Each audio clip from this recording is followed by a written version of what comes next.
Assalamualaikum warahmatullahi wabarakatuh. Jumpa lagi Gosima Teknik Channel.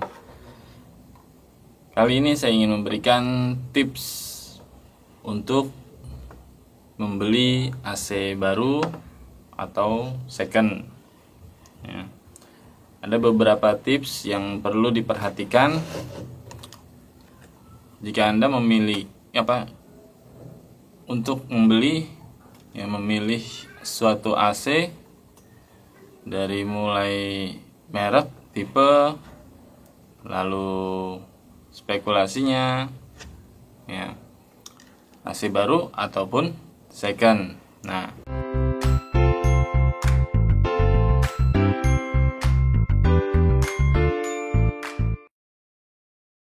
yang pertama untuk AC baru terlebih dahulu. Nah, jika ingin membeli AC baru, ya, yang pertama yang kita perhatikan atau harus kita tentukan merek apa yang kita ingin beli atau yang ingin kita pilih. Nah, jika sudah menentukan merek, baru tentukan kebutuhan ruangan ya, sesuai dengan PK AC. Ruangan kita berapa yang mau dipasang AC, misalkan untuk ruang kamar dengan luas sekian. Nah, itu cukup pakai AC berapa PK. Nah, itu yang kedua, tentukan ukuran PK pada AC. Terus yang ketiga, tentukan spekulasi pada si AC tersebut. Apa kita mau yang standar, yang low watt, atau yang inverter ya. Terus keuntungannya kita harus memikirkan dari mulai biaya penggunaan listrik dan lain-lain. Lalu baru yang terakhir kita lihat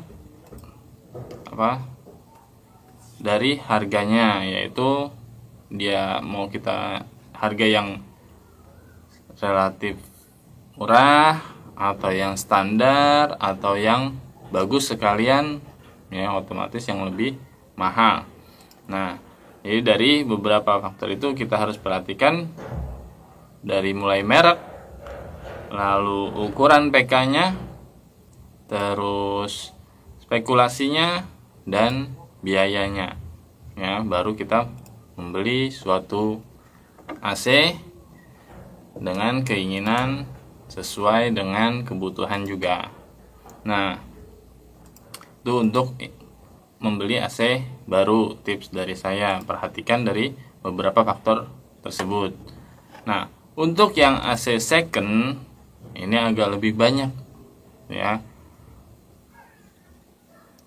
Untuk AC second, yang pertama itu dari mulai tampilannya. Biasanya kalau second kita udah nggak memikirkan merek ya, merek apapun.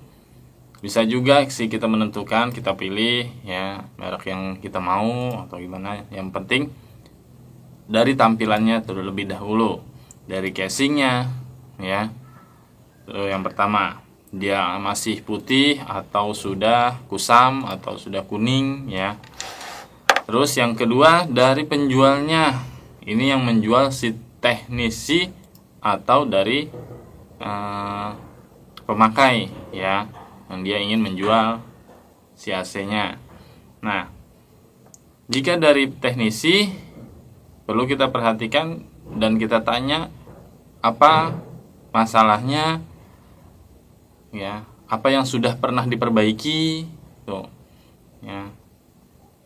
Terus kelengkapannya apa aja ya, apa dia sudah satu paket udah tinggal pasang, apa cuma unit aja, indoor outdoor ya. Terus kalau misalkan dari pemakai ya, yang menjual, kita tanya kenapa dijual. Nah, terus juga apa kerusakan ya, awalnya itu dingin atau tidak, terus siapa yang melepas AC. Nah, karena kalau yang melepas si pengguna sendiri ya, biasanya kita agak mengeluarkan biaya lagi ya, walaupun kita beli itu dalam kondisi sudah lengkap ya, sudah tinggal pasang. Nah, namun karena cara melepasnya yang tidak mengerti, maka nanti kita akan keluar biaya lagi dari mulai penambahan freon ya, entah misalkan kabelnya yang langsung dipotong begitu aja sama pipanya ya, ada penambahan kabel atau pipa kita nggak tahu. Nah gitu harus teliti dari segi itunya juga. Dari teknisi ditanya apa yang rusak, apa yang pernah diganti, sedangkan yang dari pemakai langsung mengapa dijual.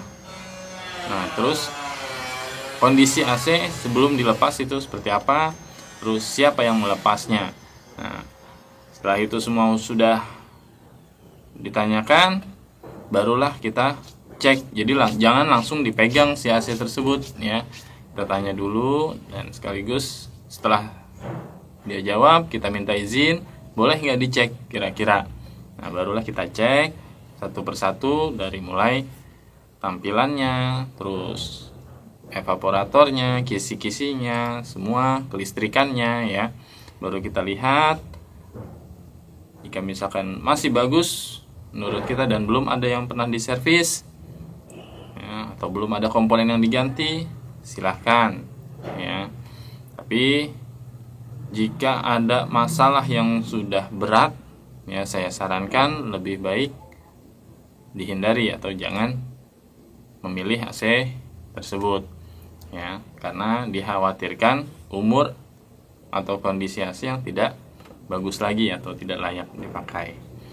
Nah, itulah ada beberapa tips dari saya untuk memilih AC baru atau second ya, karena ini paling banyak, paling rawan untuk pembelian AC second, karena dia ngelihat harganya yang jauh lebih murah ya, ditawarin misalkan 1 juta atau berapa, dia minat, ternyata ada masalah gitu ya. Jangan sampai terjadi seperti itu. Nah, harga AC second ya normalnya itu berkisar antara 1 juta sampai 1.500.000. Kalaupun ada yang jual di atas itu berarti kondisinya masih baru ya, atau belum lama penggunaan. Nah, ya satu lagi itu, usahakan cari merek atau keluaran AC yang model terbaru ya, walaupun dia second, karena dilihat dari masa pakainya ya, atau usia penggunaannya. Kalau AC tua, udah tua atau udah lama dijual kondisi second, berarti kan udah lama banget penggunaannya ya. Nah, di situ kita bisa melihat atau menilai kira-kira bagus atau enggaknya, atau si AC itu layak atau tidaknya dipakai lagi dari beberapa faktor itu tadi ya. Lalu satu lagi itu untuk AC second ya, dikhususkan juga itu melihat dari bagian kompresor terutama ya. Diutamakan melihat pada bagian kompresornya, karena itu yang utama, jantungnya. Nah, untuk AC second misalkan dia boleh dites kondisi dihidupkan sementara atau sejenak, boleh dilihat ampernya. Kalau misalkan kita nggak ngerti atau nggak paham, bisa minta tolong pada teknisi ya yang memiliki alat itu untuk mengecek kiranya ini bagus atau tidak ya. Dan harganya itu tadi saya sudah sebutkan, dari mulai 1 juta hingga 1.500.000 itu standarnya. Kalau di atas itu berarti keluaran AC baru ya. Harganya memang perbandingan dari second ke baru itu lumayan, sekitar 1 juta sampai 2 juta ya. Kalau yang barunya misalkan dia jual secondnya 1.500.000, barunya itu sekitar 2,5 sampai 3 juta ya, hampir setengahnya. Makanya kita telitinya kita juga harus benar-benar, karena jangan sampai sia-sia kita membeli AC second itu ya dengan harga memang yang lebih murah, tapi ternyata kesananya sama aja kayak kita beli baru gitu ya, karena udah bermasalah akhirnya kita perbaiki dulu ya, atau ada yang diganti apalah inilah gitu. ya, jangan sampai terjadi seperti itu. Oke, itulah tips dari saya untuk pemilihan AC baru atau second ya. Semoga bermanfaat ya untuk kita. Jangan sampai memilih AC yang tidak sesuai atau tidak serap di hati pada saat sudah membelinya ya. Saya Ari dari Grosima Teknik. Salam oprek-oprek. Assalamualaikum warahmatullahi wabarakatuh.